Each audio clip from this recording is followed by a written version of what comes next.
Today we are going to be talking about soils, both the soil horizons and the soil types, and hopefully then you have a little bit of fun with your planting project and soil project for the camp.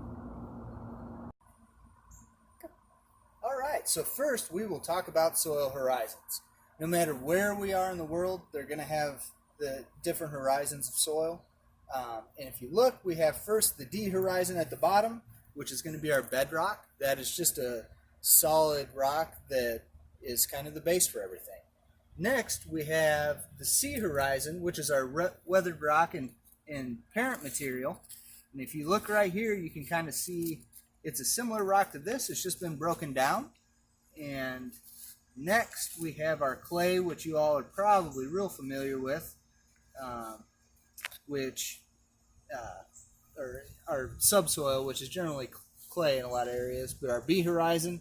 And then we have our A horizon, which is topsoil, which is this darker material that contains more organic material than our subsoil, which is pretty much all mineral. And then we have our humus, which is on top, and that's just your organic material, which might be leaves and pine needles and things like that.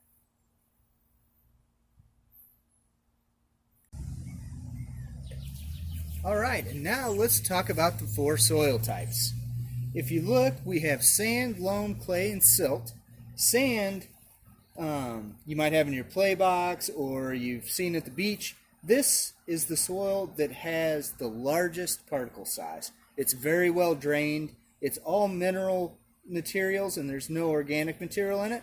It's basically just little tiny rocks that have been broken down.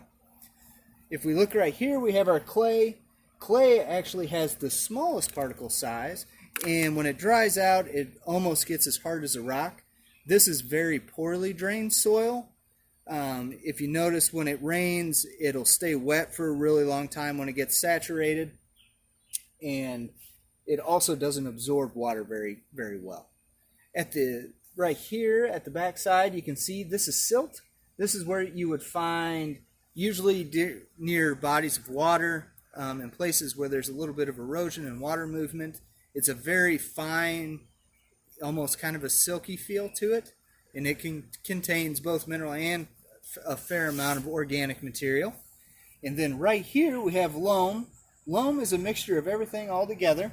It has both mineral and organic materials, and it's well drained, but it still retains enough moisture. That's what you would want in your garden or anywhere where you're trying to grow plants and food and vegetables and things like that. So, and that's our soil types.